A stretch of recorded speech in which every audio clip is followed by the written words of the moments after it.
Hello, everybody, and welcome to this bonus episode of the House of League podcast. You could call it an emergency episode. That sounds a little alarming, but if you are a Salford Red Devils fan, you probably will be alarmed, as you have been for the last however many weeks, if not months. Big news out today that a bid has been agreed for Marc Sneyd from the Warrington Wolves, and the halfback is on his way to Warrington to work under Sam Burgess, which will come as a relief to Salford's finances for the money that they're getting for him and losing him off the salary cap. It certainly isn't going to come as a relief to any of Salford's fans. Matt Shaw, our All Out Rugby League editor, broke the news.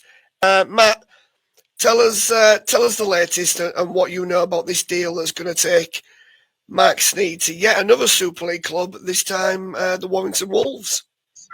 Well, I'll start off by apologising if my phone goes off because, as you can imagine, since this news came out, the phone's blowing up. Right, what do we know? So they've had a bid accepted. I've been told, don't hold me to it, that it's a £75,000 transfer fee. That's the word coming out of Warrington. Why has it happened now? Very interesting. Don't know the answer why Salford have suddenly decided to sell. What we do know is, and we reported this earlier in the day, Salford weren't going to have a 17-man squad for the game against Bradford. They named a 17-man squad, but at least two of them were not available for selection. There were two others that were doubts. I believe Sneyd was one of those players. I know there was talks between Salford and the RFL today, and off the back of those, Salford agreed a deal with Warrington for Sneyd. I've been told since then that Chris Irwin had a meeting with the Salford players this afternoon, and he told them that there were 17 players available for selection this weekend, or this Friday. That would suggest to me that they have been allowed to add players to the squad off the back of the Sneyd sale. I mean, they have to have done because Sneyd was one of the 17 he's leaving. So then they would have to have been able to add someone. Who they are, we know that Brad Singleton, Jaden Nicarima and Ethan Ryan are all available, as in the fit, but they weren't part of the squad. Have they allowed all three? And as of right now, I do not know. But I would say at least one of them has been allowed to play. I would suspect maybe two, maybe even three, but we'll see. Irwin would not answer questions on Sneyd's future. He said he wouldn't be fielding questions on it and left the call. So Marc Sneyd wasn't on the call, for people who are wondering. So that's where we're at. Warrington have had a bid accepted. They now have to go through personal terms. But it is barring an almighty U-turn, this deal is done. Sneyd's a Warrington player.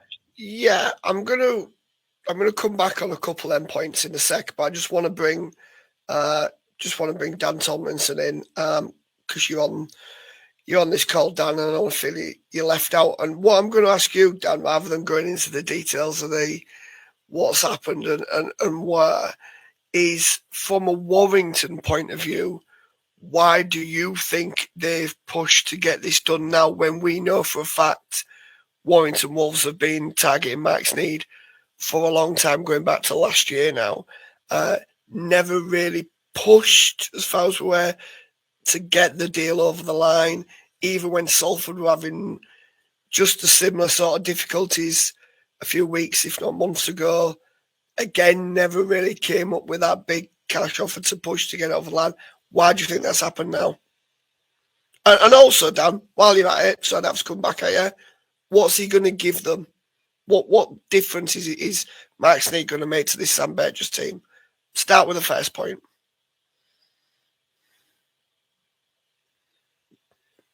Dan, you're on mute. It's only been 5 years since COVID, and Dan still doesn't realise where the mute button is. Go on, Dan. Sort it out, man. Leadership, experience, and a kicking game. He's probably got the best kicking game, certainly the best left foot kicking game that I've ever seen. And yeah, you might just call me a young whippersnapper, but that's how good he is. I watched him do some phenomenal things in a Hull FC shirt for 7 years. And when he's on song, there's no stopping him. So first and foremost, he'll bring a general out-and-out number 7 to that Warrington team, which is pretty exciting, to be honest, because you think about it from a rugby league point of view. He's going to be with George Williams, natural 6, natural 7 together. You know, you could probably argue that should have been an England partnership at some point in Marc Sneyd's career. I was banging that drum for years, but it's going to happen at club level now, and that's very exciting for Warrington. They've had a poor start to the season. Let's not beat around the bush, and they probably they smelt an opportunity here, and they needed to bring someone in. They've done that. It hasn't quite worked with Stefan Ratchford. It hasn't quite worked with Ollie Leyland yet. They've got Leon Hayes, who's coming back off a very, very serious leg injury. So I can see why they're doing it. It's a signing, proven Super League quality player now that's going to come in, partner Williams, and it'll work because the dynamics of that team now, you've got a natural 6 and a natural 7. You've got someone to stay that side around the field, and you've got Williams who can float around and play his natural running game, and you don't have to worry about leading the team or anything like that. So, you know, from that point of view, it's exciting for Wire. It looks like, you know, hopefully they can maybe turn a corner after what has been a bad start and kick on again. But going back to what Sneyd can bring Wire, I mean, the kicking game is instrumental, Smilesy. It really is. The kicking game is absolutely fantastic. It just gives Wire something that they haven't had in the opening 4 rounds. And yeah, it'd be very interesting to see how he slots into that side for the rest of the year and how they can kick on, you know, with him in their side. Matt, we're going to come back to the Salford thing, which is, you know, the main talking point in this. I know Warrington fans will want to celebrate the fact that they've got a good player, but let's just give them their dues for a little bit longer. George Williams will be happy about this, don't you think? And just the fact, you know, that organisational structure that Sneyd brings that just takes a little bit pressure off him, and maybe we're going to see him at his best as the season goes on. 100%. Look, the proof's been in the pudding, really, hasn't it? Because they've rotated between Ollie Leyland and Stefan Ratchford, so that, you know, it's not really worked. So that, you know, and then they've got Leon Hayes, who's coming back, but he's coming back from hamstring injury. He's been off for a long time. He probably needs a bit of time to settle in as well. The question for me is this: what does it mean for Ollie Leyland? Because Hayes is above Leyland in the pecking order. Leyland goes down to 4th in the pecking order. So, you know, do they try and loan him out? Do they? I don't know what they do there. That's one of the questions. I think one of the other things with Warrington, I'm going off topic a little bit, do they have the cap space? They might have to move someone out to get Sneyd in. So I think that's one thing for us to keep an eye on. But going back to your point, yeah, George Williams will be delighted because he doesn't want to be rotated between partners week in, week out, which he has been doing. It's no good for the spine. It's no good for the team. Leon Hayes will probably be a little bit disappointed, but it's quite clear that he's valued long term as the future of Warrington Wolves. So I don't think he needs to worry a great deal. All right, let's get the attention back onto Salford, Matt. Now, if it is £75,000, which is certainly not to be sniffed at, and that's a significant transfer fee, we don't see them paid out very often, but you know, that's a significant amount of money. However, it's barely going to touch the sides for Salford for the money that's still waiting to come in there from the owners that hasn't been paid. Can you get an understanding of why you think this deal's gone through? Because I guess if you factor in the salary cap and the money that Sneyd's on as well, it brings down the wage bill significantly. Do you think this is just a cost-saving exercise on Salford's part, or do you think it's a case of a player wanting to get out and the club not really having much of a leg to stand on given the current situation? Right, a lot to get through there. I'll start with this. I've said all along, the players don't want to leave Salford. The players, to their credit, have stayed loyal to that club. That has changed now. There are a lot of players that want gone from that club. They've lost trust in the club, the ownership group. They've got offers elsewhere. They want to go. There's no getting away from that. And how can you blame the players who feel like that? Not all of them. I don't want to say it's unanimous, but there are players in that group that want to go now. Just before you go any further, And I know we don't know exactly, but do you think you're talking a handful there, maybe 5, 6 players that want out? Are you talking? Is it double figures? Is it 10 players in that full squad? If you were to, I'm very cautious of just guessing and plucking a figure out. But do you have a rough idea of what sort of percentage you think it might be? I'd be comfortable saying that 5 want to go. Okay, all right. Just trying to give people a little understanding of how many. But carry on now.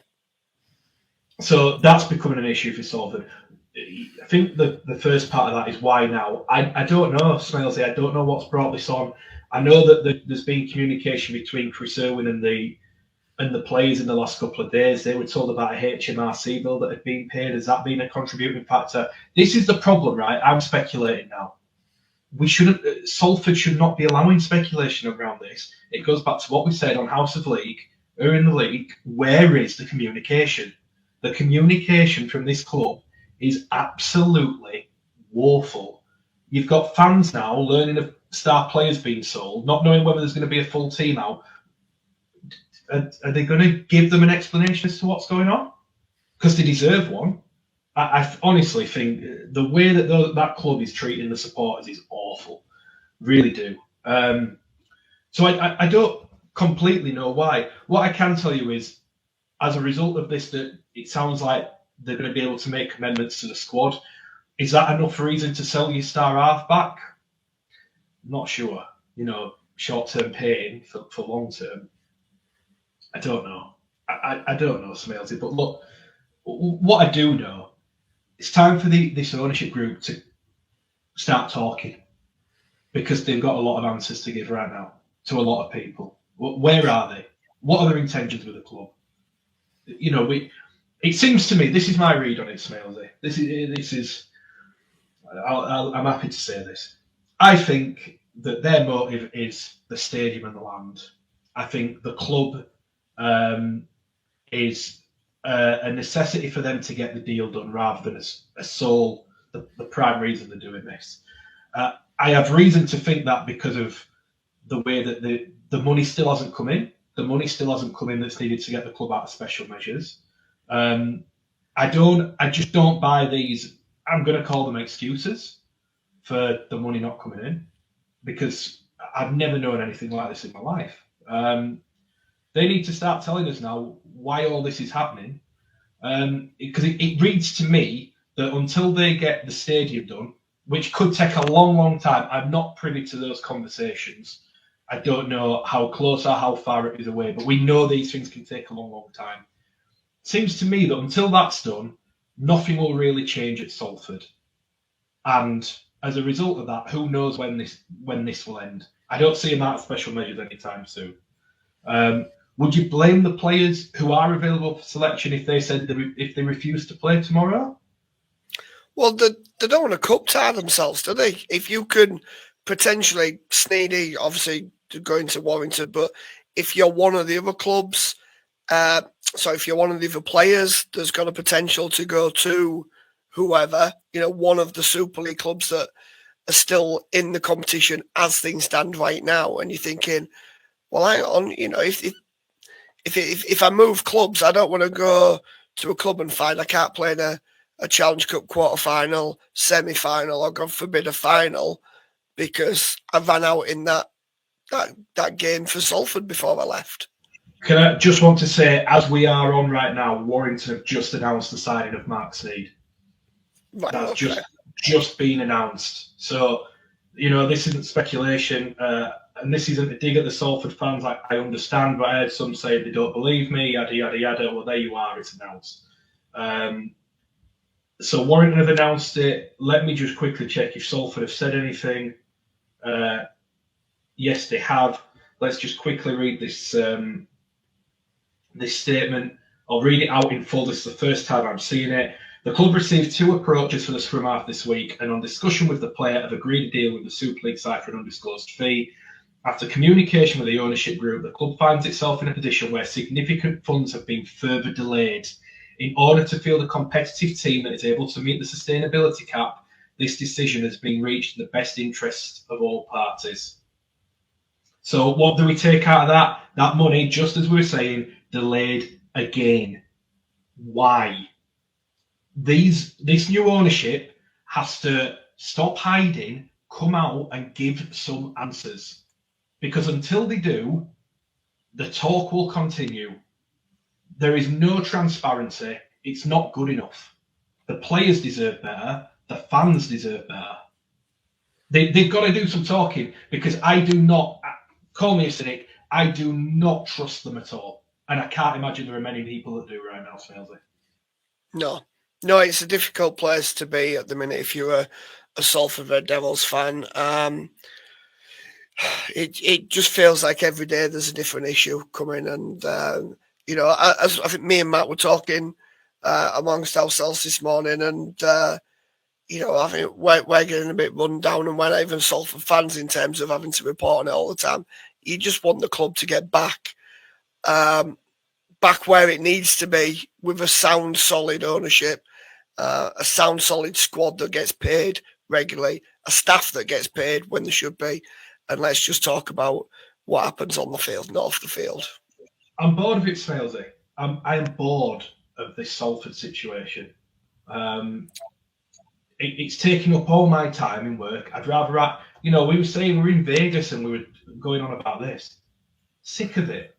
But the only way it stops is until this ownership group sorts their act out and gets things moving. Again, with this statement, the funds have been further delayed. Why? Why can't they communicate this to the people? The people deserve to know.